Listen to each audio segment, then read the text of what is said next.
evening, everybody.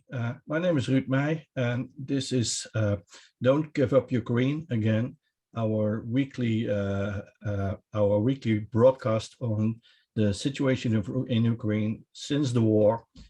And we are again doing this today. And our topic for today is Eurasianism. And we're very glad to have with us Andreas Umland and Hubert Smeets.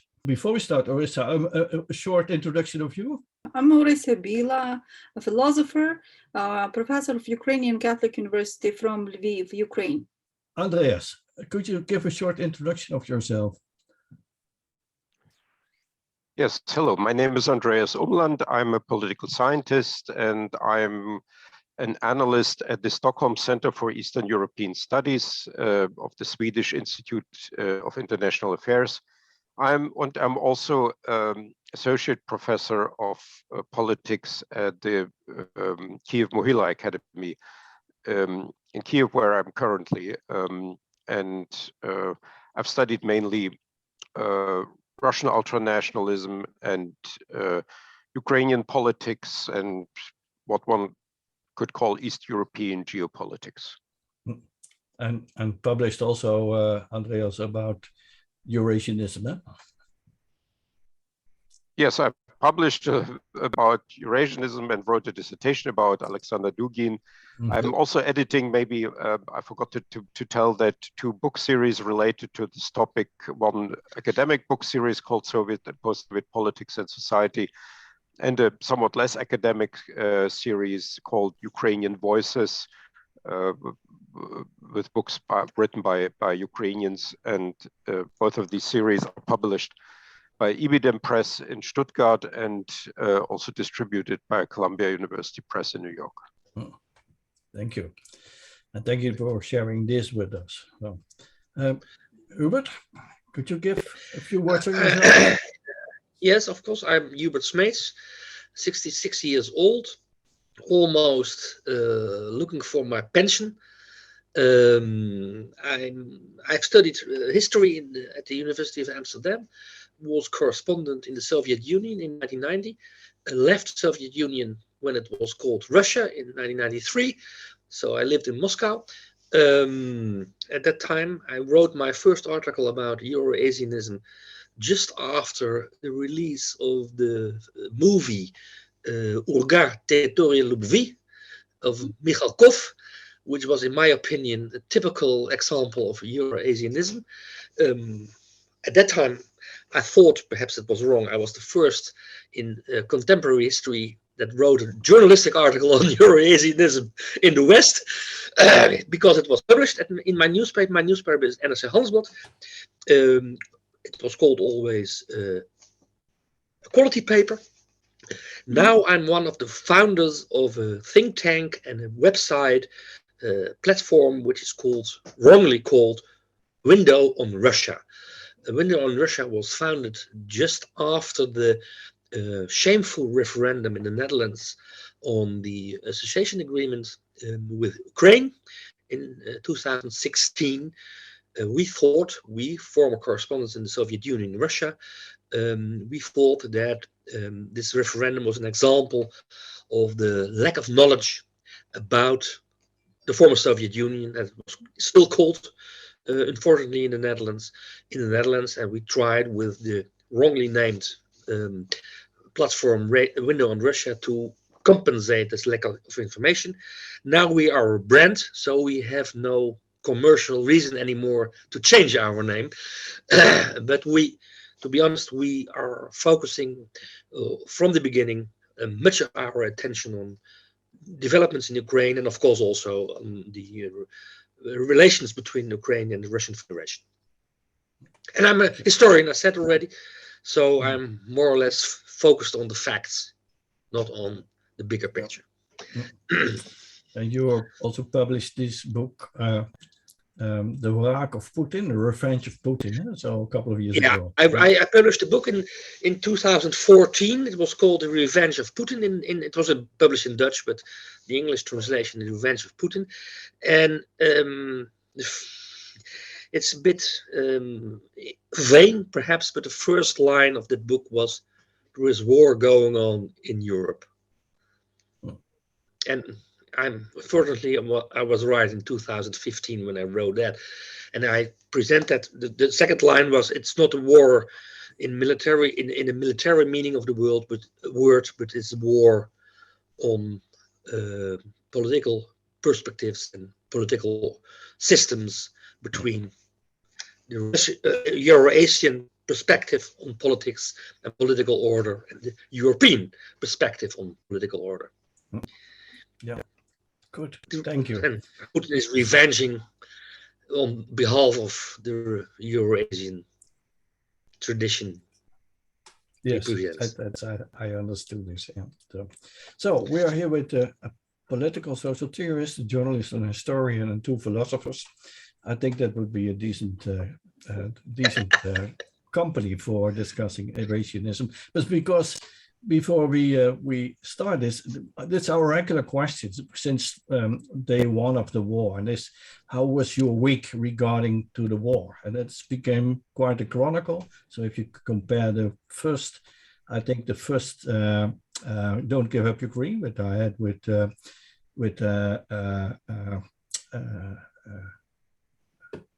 Jaroslav Ritsak, yes, and this one it's a continuity, but there's also a lot of new pages on that.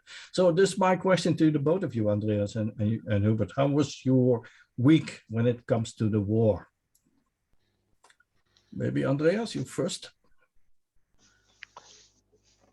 Well, I'm currently in Kiev, and there was last night there was a rocket attack on Ukraine, and a part of the rockets, apparently 25 altogether, came down close to Kiev, in the north of Kiev, and there was sirens here and alarm, but I didn't hear actually any explosions or something like that, because it wasn't in the city but rather outside the city. Most of the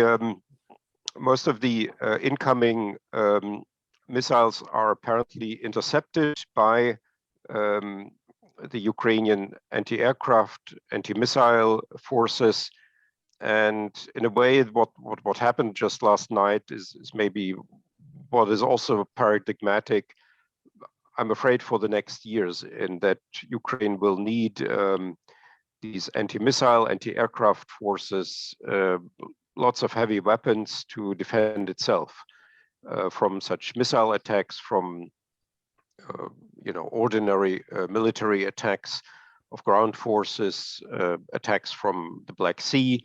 Also, many of the attacks now actually are not coming from Russian state territory, but they come from Belarus and from the Ukrainian part of the Black Sea or from Crimea.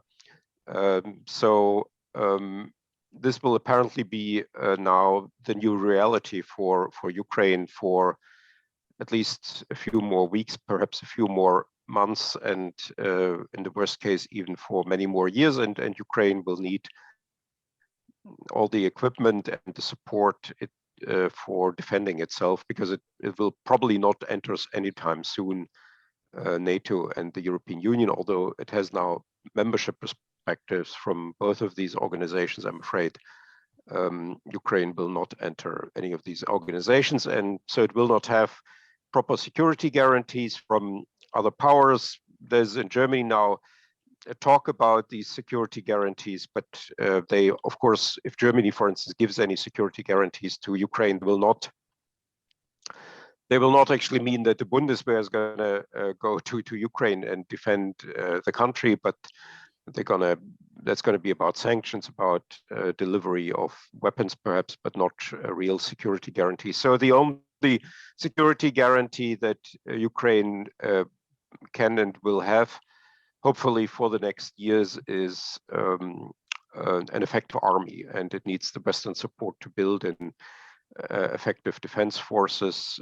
Sometimes that's here in Ukraine called the Israeli model, basically surviving in an adversarial environment without any sort of institutional integration in a larger military alliance. Yeah, so this is my reflection on the last week here. Yeah.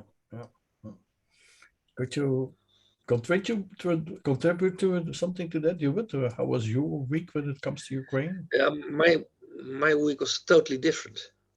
I'm living in the Netherlands, and I'm feeling that things are coming together in Europe. So I feel ashamed a bit to tell you about my worries this week, especially the last days.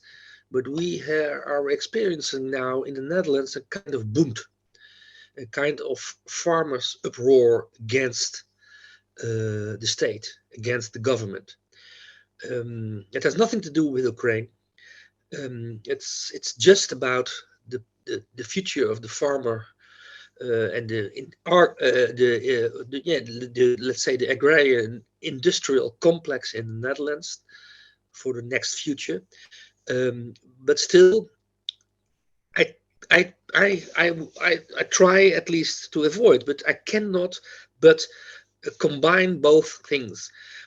They are with tractors and combiners, etc. They are blocking high roads in the Netherlands. They are making fire along the high roads. The government is not able to do anything against it. Is not willing to do anything against, more or less, because most of the ministers are on holidays. And one of the main things, and that's the reason why I'm bringing it up. One of my feeling is, it's not, I cannot prove it, but my feeling is that the majority of the farmers who are in uproar against the society, against government, are Putinists. Perhaps not officially, but at least subconsciously. And they are trying to discredit the social and democratic order in the Netherlands. And that is what is worrying me at this time very much, because for two reasons. Because Putinism is spreading its power, its influence, not only in Ukraine by military force, but also ideologically in Europe, even in the Netherlands first. And secondly, it's worrying me because it will decrease the attention, the awareness in the Netherlands for what's going on, for the war in Ukraine. So for both reasons, this is making my week, this farmer uproar in the Netherlands today. Although it has nothing to do with Ukraine officially, I feel that there is some connection with the general European development, Sabitia events at this moment. So I think we have to take care very much, not only for our solidarity with the Ukrainian people and the Ukrainian sovereign state, but we have also to take care that we will not lose in the Netherlands our own democratic order. Yeah, that must be. Thank you for adding this, Hubert. This is something that's really worrying me too. It must be very strange for Andreas and for Rissa, because we are talking about something that's totally out of your horizon, I think. But for the moment, I'm on a private trip to the eastern part of the Netherlands, and if you look at the roads there, you see everywhere Dutch flags, but the other way around, like the French flag, not red, white, blue, but blue, white, red. And even when it comes to that's very, I don't know, uncanny, and it's very strange. And I was really thinking the same as Hubert, thinking, is there a sort of connection there? These farmers are this a lot to do with climate, of course, but these farmers have, when there are companies who are cleaning the roads, they call these companies traitors, land traitors. And that makes me thinking about the Donbass. Yes. So this is so strange. It's surreal. It's far away, but it's far away. But okay, let's leave it like that. I think it's a very good and honest reflection. But what's totally strange, but it's good to have this here in this weekly chronicle. So I think so. So let's change our subject to Eurasianism. I think it's a proper way to start with this, to ask Andreas to give us a bit of a picture of what we have to understand about Eurasianism, classical Eurasianism, Neo-Eurasianism and so on that is going on, and then we can elaborate on that and see how this influences current politics or not, and so on. I think that's also debated and so on, but to give also our audience a bit of an idea what we are talking about when we're talking about Eurasianism. So maybe you can share a few words of that with us, Andreas. Well, and maybe Eurasia and Hubert can then add something. Yeah, I think you already went in the right direction, that you have to actually say when you mention Eurasianism, what do you mean by that? Because it can mean actually very different things. I mean, the term refers actually to this to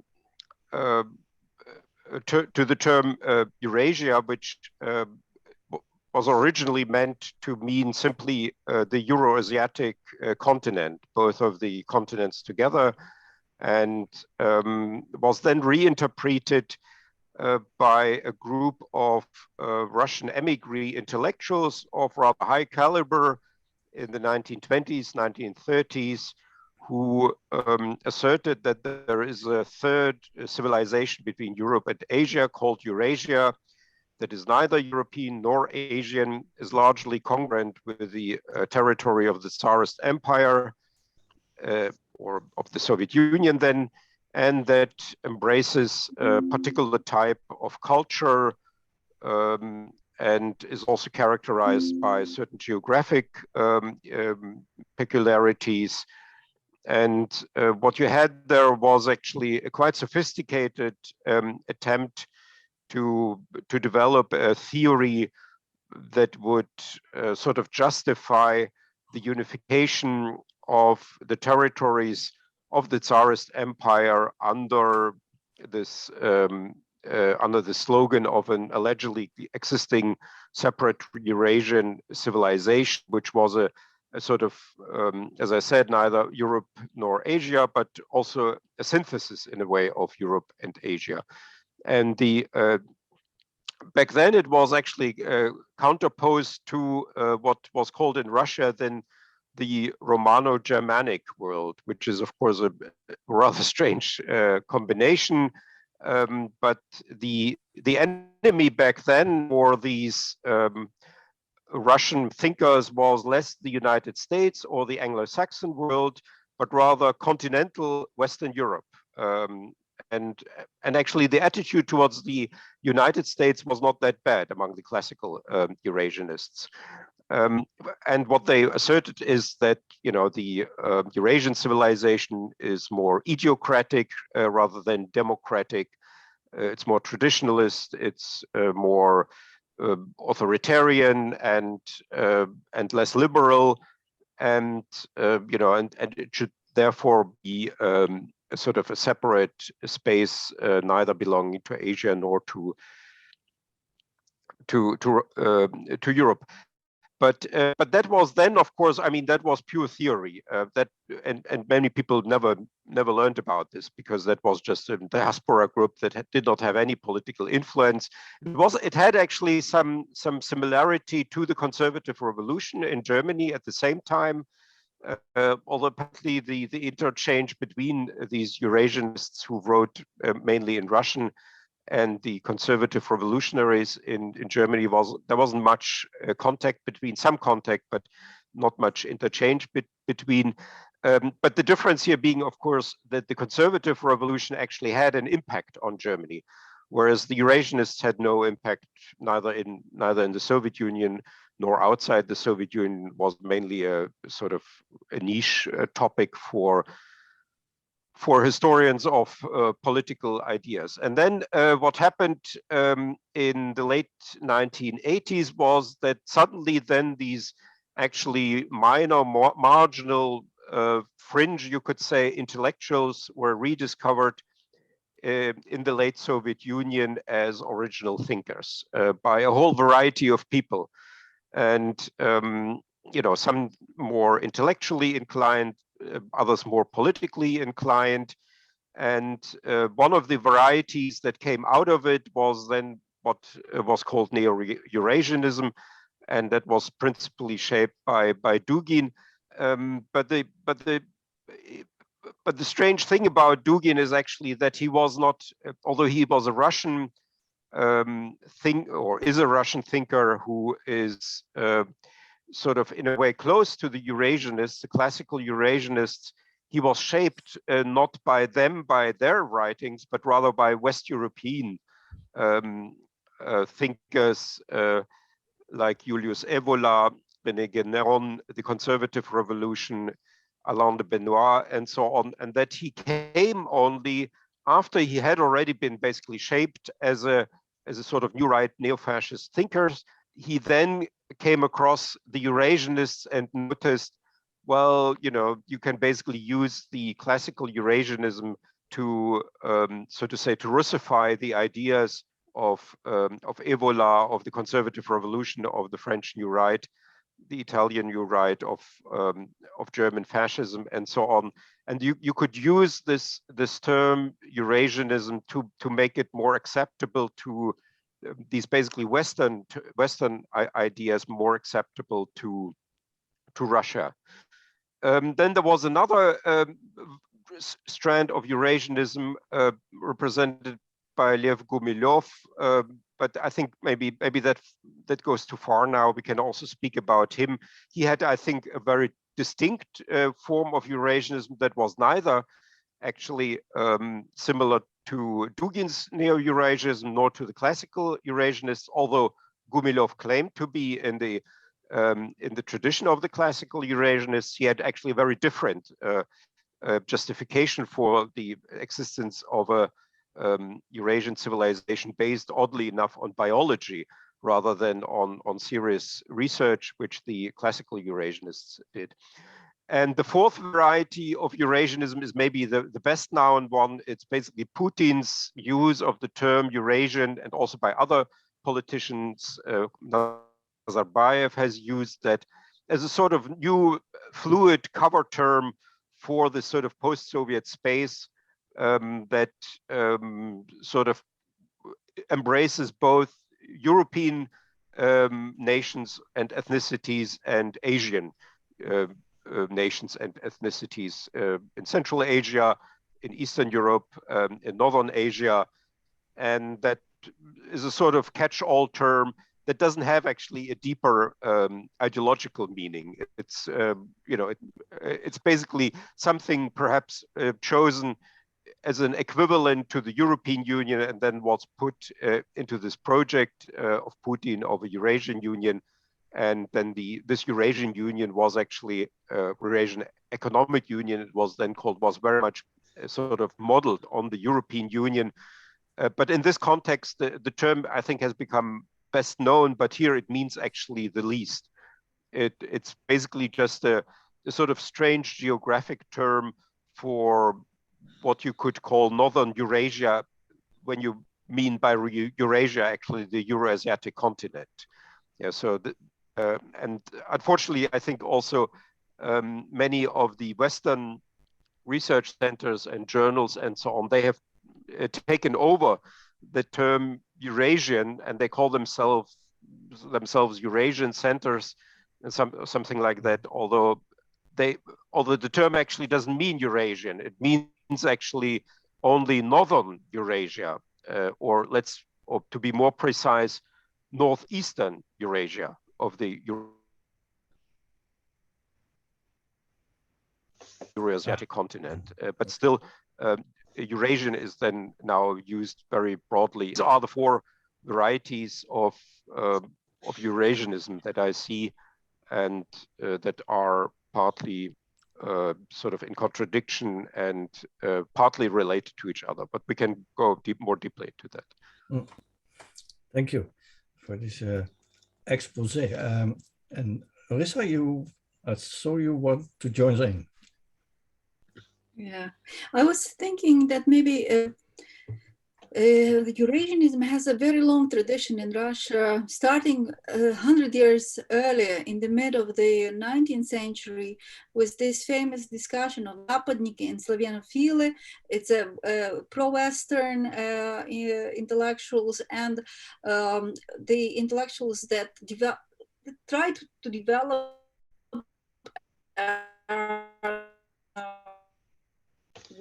so they were called Slovenophile, meaning those that love Slavic background or Slavic origins of Russia.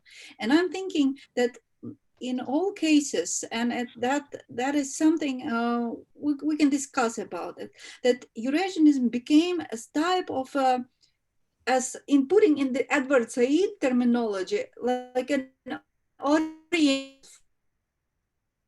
Eurasianism thing that did not have a specific idea of its own, but rather a mirror or the opposition to the West.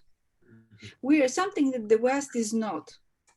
For example, original Slovenophile movement, it has two components. It has, funny enough, it has German idealism as a background, that is Schelling and Hegel, and Russian Orthodoxy. And based on these two, they wanted to develop some kind of spiritual movement, so kind of a separate spiritual movement for Russia, to be something of its own, but of its own meaning different from the West.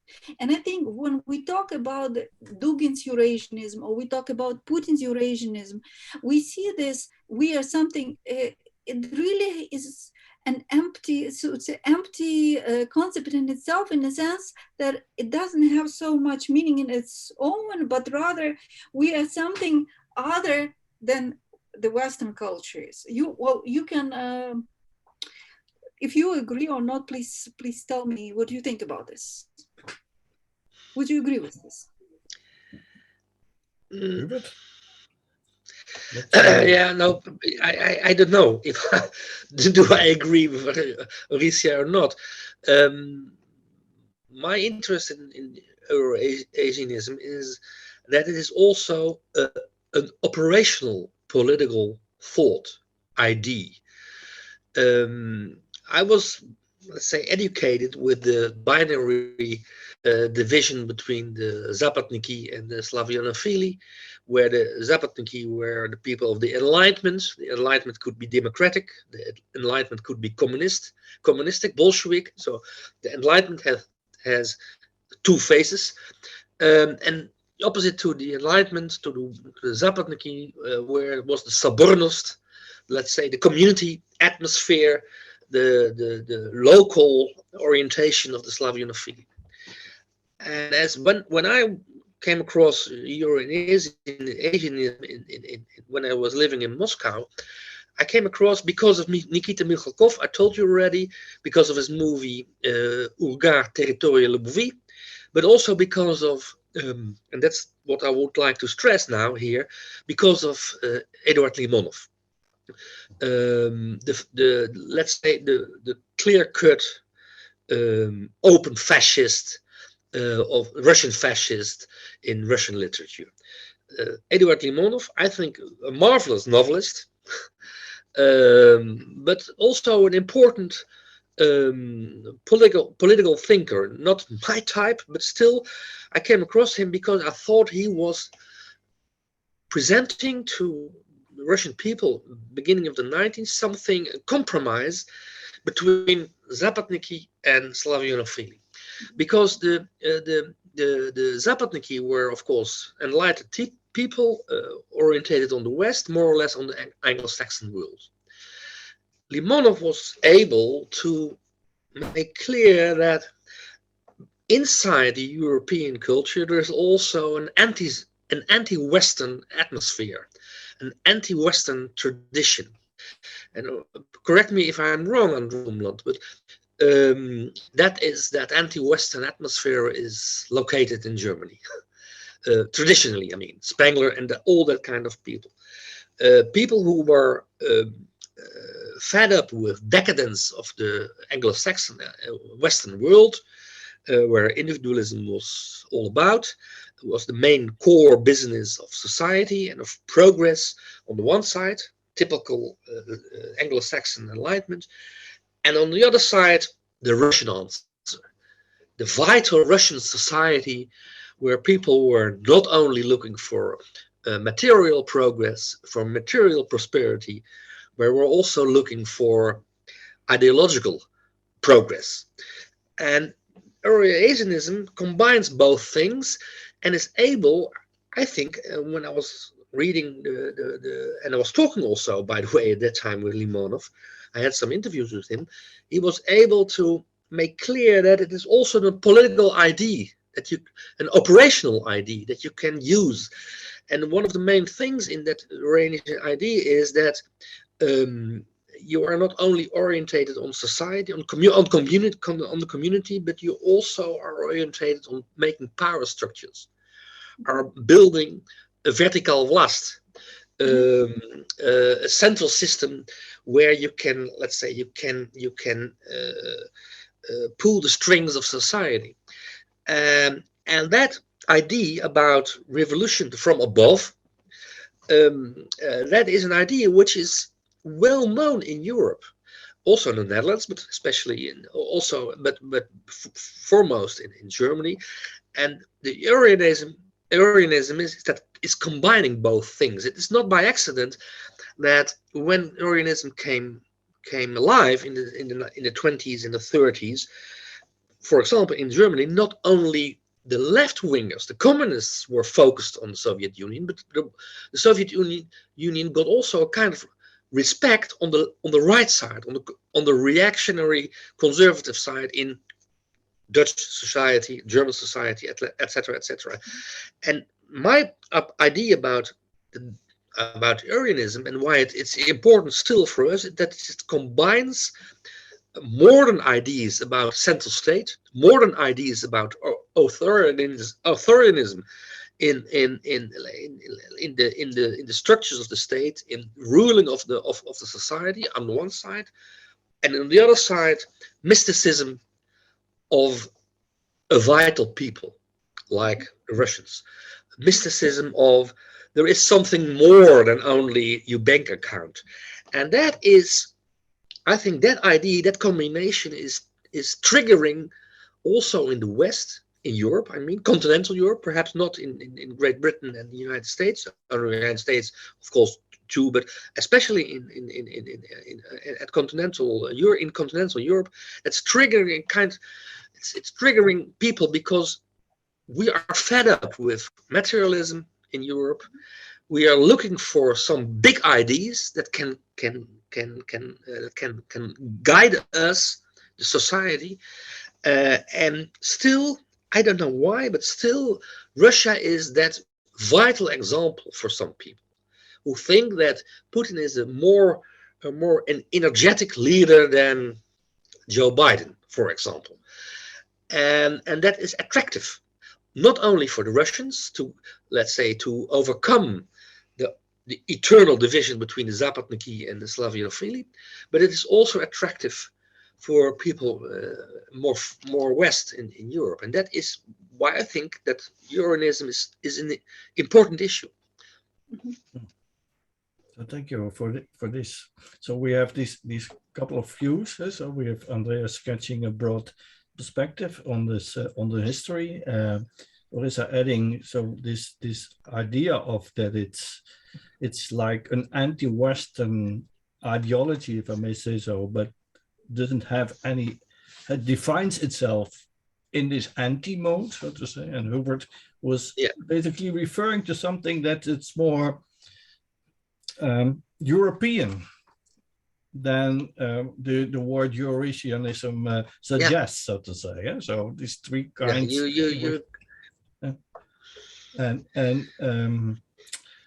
So if you now and if you look a bit at this Neo-Eurasianism, it's much more activistic, to my idea and opinion, and maybe also the way that it affects if it's taken over by the Vladimir Putin. Then the question for me is important: is there anything in Eurasianism which helps us to understand some particularities of the war what is now going on in Ukraine? Or do you have any other things to say about that? I'll read that too, but that's basically for me an important thing, because I remember very much then when I I've read the book of Charles Grover on Eurasianism, and he cited in the beginning this phrase of Lev Kumilev, where you refer to, Andreas, of passionary, or I don't know if I pronounce it correctly, and then everything in the room, as Charles Grover says, was understand what it meant. It was like, we are not talking about nations again, but we are talking about civilizations with a mission, so to say. And that makes me then really scary when I began to read that and I say, okay, but this is the case. This is even much more dangerous than I ever imagined. So maybe you can comment on this idea. What is the relevance of Eurasianism, of understanding the current war in Ukraine? Maybe I will start for you again, Andreas. Yeah, I would actually be a bit cautious on this, because obviously a large driver of this war is anti-Westernism.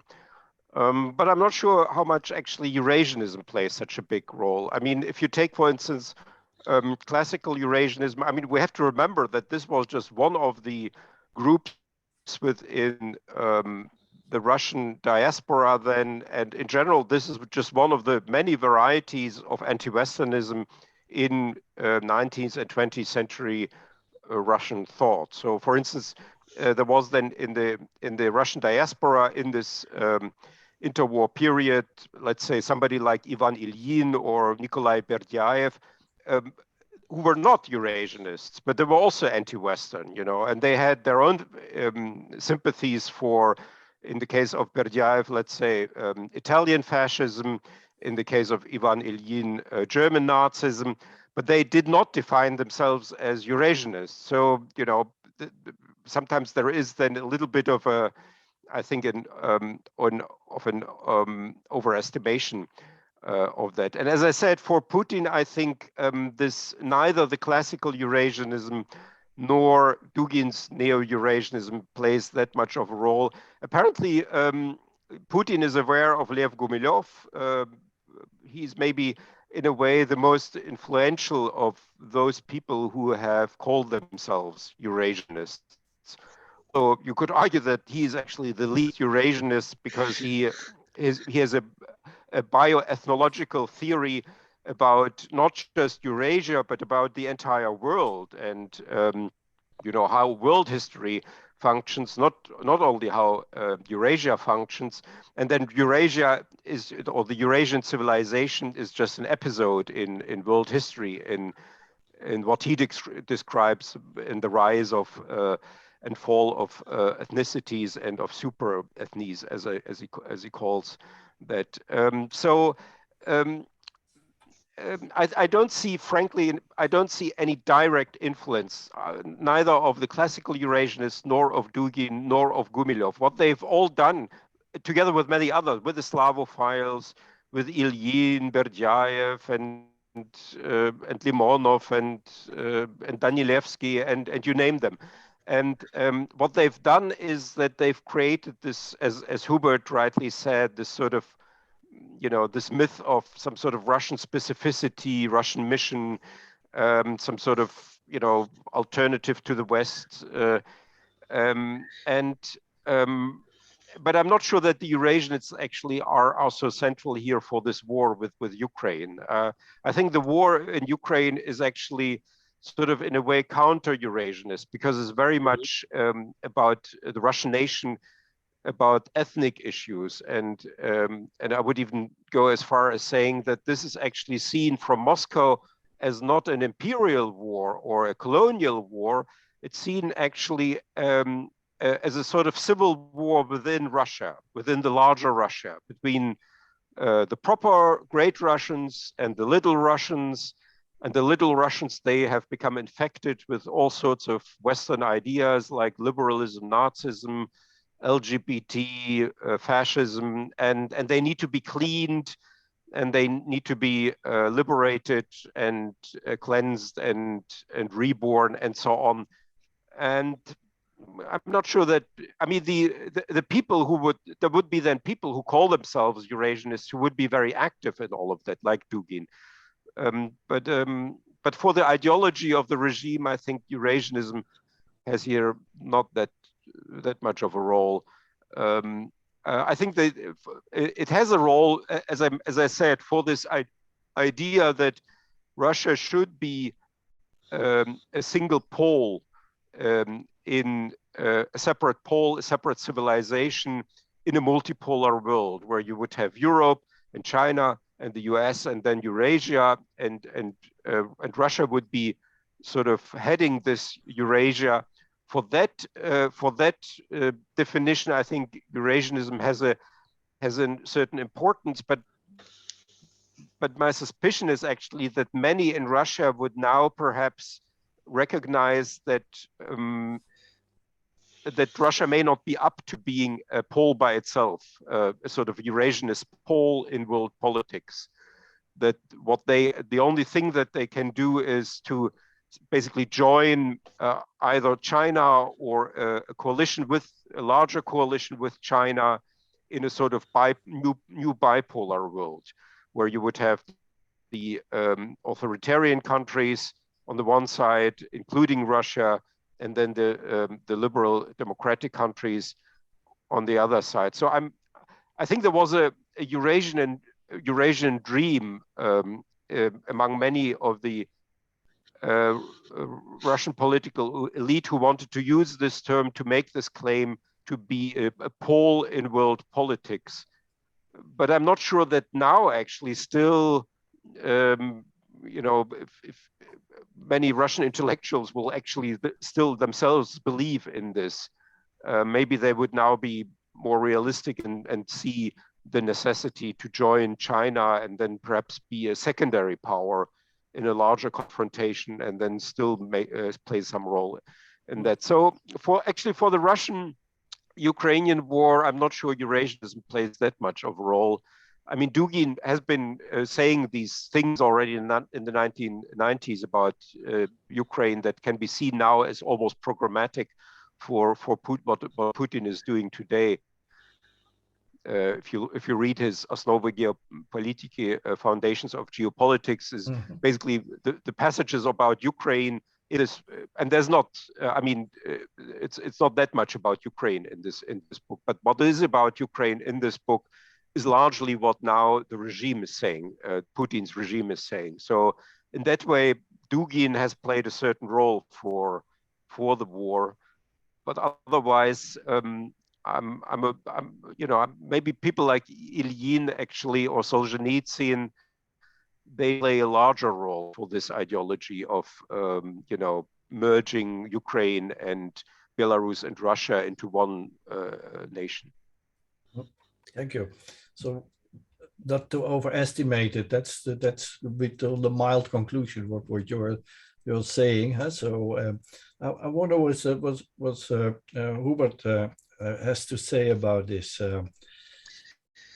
No, I think I agree with Andreas Umland.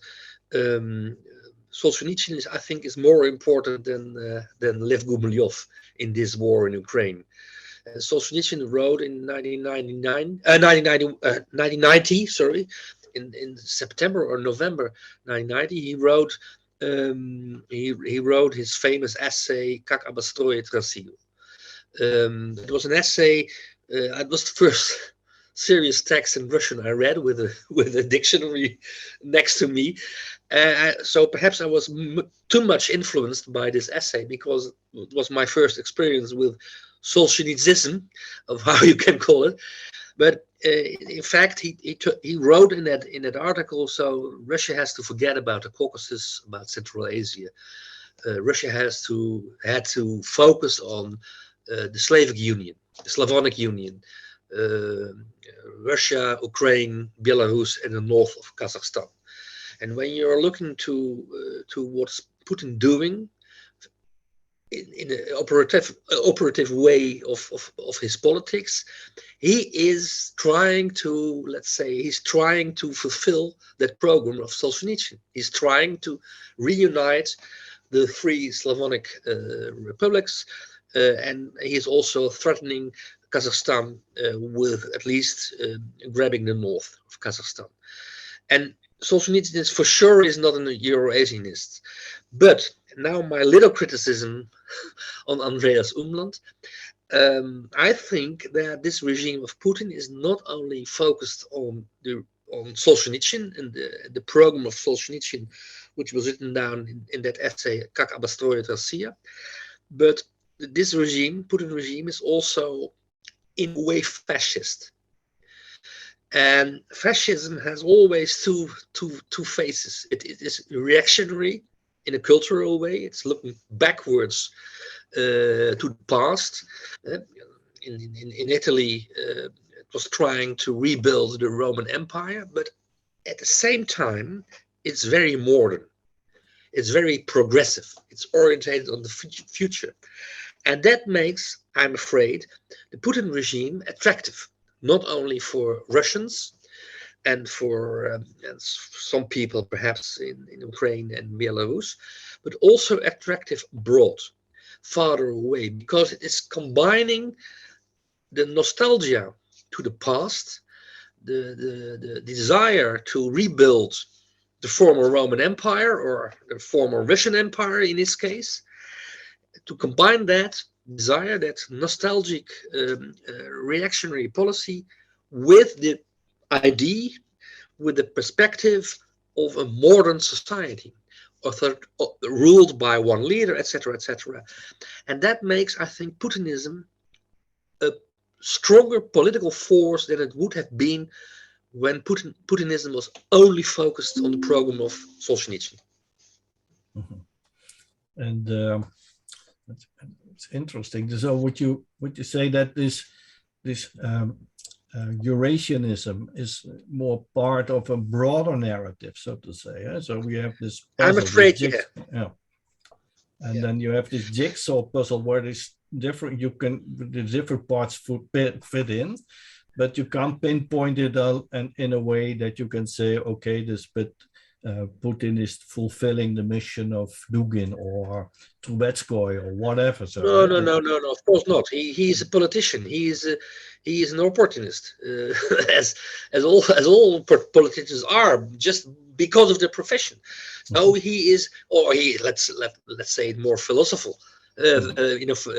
Philosophical way, meaning of the word. He is an eclecticist. So he is taking all things together. He's pulling all kind of ideas together.